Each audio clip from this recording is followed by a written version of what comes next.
if you've ever received a message from a potential client that could get you closer to 10K and you blanked on what to say, or you don't even have that client in the first place and you have no idea how to find them, or you're a freelancer and you're trying to work your way up to basically getting higher paying jobs and you keep getting offered really low rates and negotiated down, or you just want to find a better paying job. I think this might help. I have a few reflections from my experience, and I have been running a development company, a software company, for the past 3 years. And I was a freelancer a little bit before. I didn't do 10 grand as a freelancer, nowhere near. But as a business owner, I have done that and more. And I think I have a lot of context just because my business works with a lot of developers, right? And I deal a lot in that space. And you have basically a few options. You either are a freelancer or a contractor of some sort, where maybe you hire other people, maybe you just do it yourself, but fundamentally you have to close clients, or you have a job. And I'm gonna answer the first part, like the first situation first, and then the job one after. Basically, in order to kind of break through that 5-figure range, you need to know how to pitch and negotiate clients and set your prices higher. And the way you do that is firstly by having enough leads, good quality leads, and that's one part of the problem. And then secondly, it's actually figuring out how to negotiate prices, which is a whole beast of its own, and most people get wrong. And I want to speak a little bit on that. So I'll start with the first part about getting leads. Basically, you need to figure out who your customer is, which is hard, right? Are they startups, or are they medium-sized businesses, or are they enterprise? Are there, are they in health tech, or is it financial tech, whatever? Like, there's a lot of questions there, and you have to figure out who you're serving, and then you have to figure out what communities do they spend their time in. The reason I say that is because, like, so many people underestimate how important it is to figure out who they're serving. And they try and do like cold outreach, and they basically just spam a bunch of people, which is awful. It does not work. It's horrendous. And you have to figure that out. And then you have to outreach to those people and build relationships. Man, so many people are on Fiverr and Upwork, and they message and they're like, hey man, I can't figure out how to grow my business beyond this like Fiverr thing, and nobody wants to pay me more. It's like, well, do you have any relationship with any one of those clients? And when I say relationship, I mean, can you text them about something that is not work related? Can you ask them what's their favorite day of the week? And can you ask them for a restaurant recommendation? Most people can't say yes to that question. Start there. Make the damn relationships. Okay, let's say you have relationships. You figured out who you want to serve. Or actually, let's figure out that bit first. Oh, which niche should I serve? What should I do better? Listen, it depends on context. Like, it depends more about who you know. If I grew up in a mining community and I went into the mining niche, but since I grew up in it, I'm gonna have loads of people who are in mining, so that's probably not a bad niche for me to do. But I didn't, and I don't know jack about mining. I don't know anybody in it. So why am I gonna head into that? Like, it makes no sense. I work in startups. I work a lot on early stage stuff because that's my bread and butter. That's what I've been doing for the longest time. It's what I've been doing for like a decade almost. Like, it's just what I know. I don't know, manufacturing. I don't know enterprise. I know startups. I know early products. I know fast iteration. I know that's the stuff that I know, and so that's the stuff that I can help with. And that's kind of my. You don't have to do the same. There's no better or worse niche. You can build $1 million business in any one of those niches. There's no answer. The right answer is the one that you have the most access to. I'm talking about who do you know right now. That's the fastest way.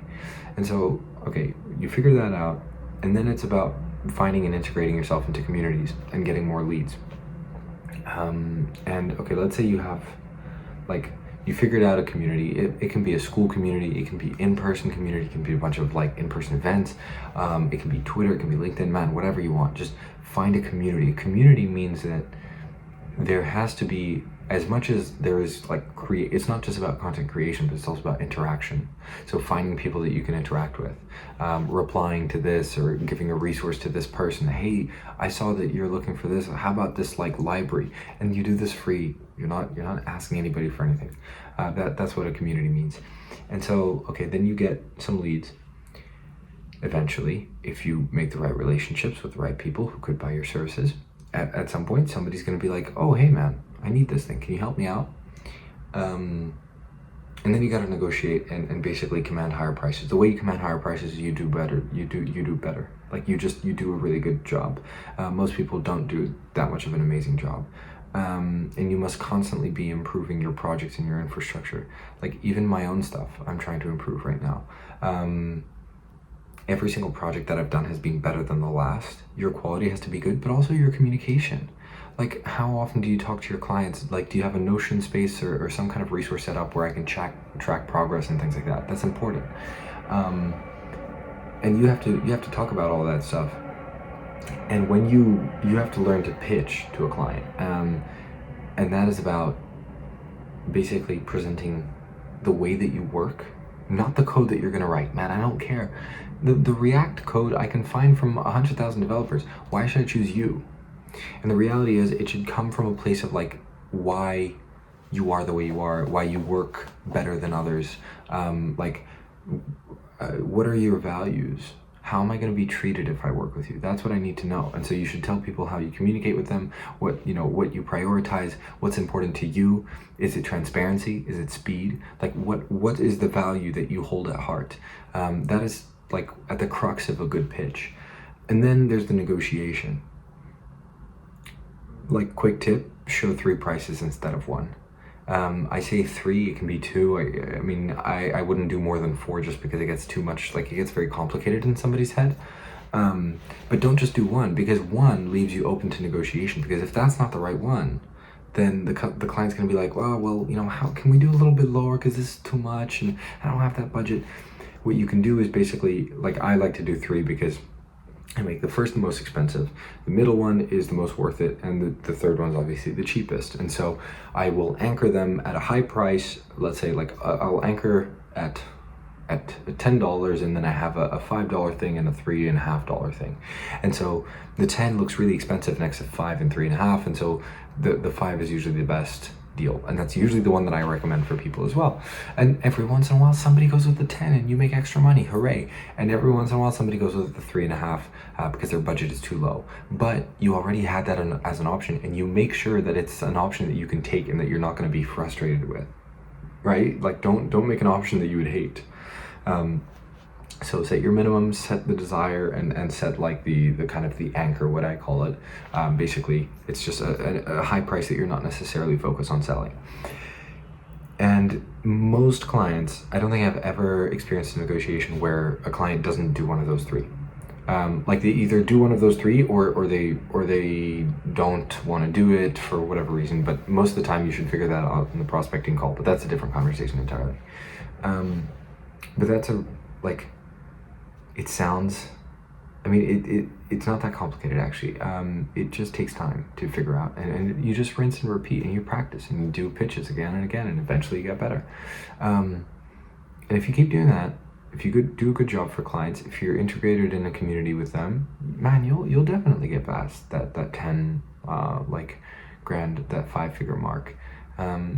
It's just a case of continuing to do that. Make yourself a part of those communities. Make yourself a figure who speaks and has lots of friends who are potential clients, basically. That's really it. You don't have to be somebody special. You just have to make friends with potential clients. That's it. And then like figure out the selling part. But once you get leads, it's easier because you get more practice. The second half of this video, I guess I wanted to talk about basically jobs for people who, by the way, the stuff that I talked about, getting leads, finding whatever, that applies whether you want to build an agency, whether you want to be a freelancer and a contractor, or like a single consultant, whether you want a team or you don't, that applies. Because if you want to build an agency, you gotta keep doing the business side. If you want to do a consulting thing, then you just do that, but then don't hire anybody and just do the work yourself. And then the job thing, right? So people who want to get a job that's kind of past that 10-figure mark, or let's say 100K a year, 6 figures. I think as far as that stuff goes, like, it's more about networking than it is about applying to the right jobs and getting like really good at interviews. I mean, you need that part too. You definitely do. And I don't have experience in getting, especially like more corporate jobs, so I can't speak to that. I think there are other people who can, but it's certainly possible to obviously get salaries well into that kind of range, but you have to be good. You have to be really, really good. And I think most people are not as good as they think they are, and maybe they need a reality check sometimes. And then the other side of that is like, networking can get you there much faster. You don't really know exactly how to network. Like, you don't know who exactly you need to meet, but you just have to be active in a particular. So for example, let's say I love fintech and I work for a fintech company and I get paid $3-4 grand a month, but I want to go up. You have to make friends in the fintech industry who could hire you, right? So like reach out to people and say like, hey, I'd love to chat. I'm just a developer. Like talk to more senior people. Ask them what to do. Ask them if there are opportunities that they know of, and get better, get really good at what you do, and show and tell people about it. The thing at the start that I said about like, join in communities with your potential leads. Join in communities as a developer, right? With potential employers. What that means is like, talk about the stuff that you're doing. Talk about it on Twitter, talk about it on LinkedIn, whatever is easier for you. Just build stuff and talk about it. And that will almost always contribute to you eventually getting something. I will say it's a long-term process. When I say long-term, we're talking months and years, not days and weeks. And I will also say it's what I would call like an indirect process. It's not very predictable. And that is a very painful experience because you're working and you see no results. But guess what? That's just kind of how life works a lot of the time. It's not super fun, I know, but yeah. That's my 2 cents on this whole thing for people who are developers who don't make as much money as they'd like to. It's often because you're just not surrounding yourself with the right people. It's who, not what, most of the time. And a pro tip if you stayed this far, but you probably know what to do already. This video is not rocket science. The main thing is people don't focus. People will do anything but the thing that they need to do, because the thing that they need to do might be uncomfortable and new and weird. And I know that feeling because, man, I've been there. And I still am there in a lot of ways. You gotta get uncomfortable sometimes. But most people will fill their time with extraordinarily useless things that make them feel productive, but in reality have nothing to do with the task they need to get done. And that is the biggest blocker. That is the biggest reason that people don't do what they want. It is because they just don't do the task. They'll be like, trying to like optimize their portfolio page, and you should do that. You have to, but start by making relationships with the right people, and make relationship as a human. Like, you don't have to build some like little micro SaaS or something. It's just you can do many tens of thousands a month as a developer without some micro SaaS or anything. Man, in fact, I have a whole rant on SaaS, which is in another video, but I think SaaS sucks as a business model. Like, it doesn't suck. It's just really overrated. Everybody thinks it's the shit. It's not. I say this because I work with SaaS businesses. There's no golden bullet, man. It's just taking the right simple actions. Literally, just pick one thing. Pick one thing to do every day. That might be, reach out to 3 to 4 people on LinkedIn and say, hi, my name is this and I am doing this. I'd love to speak to you about your experience. I'm not trying to sell you anything. And just do that on a daily basis. Pick one action to do on a daily basis. Make a tweet about something, for example, and just do one simple action. It can change everything.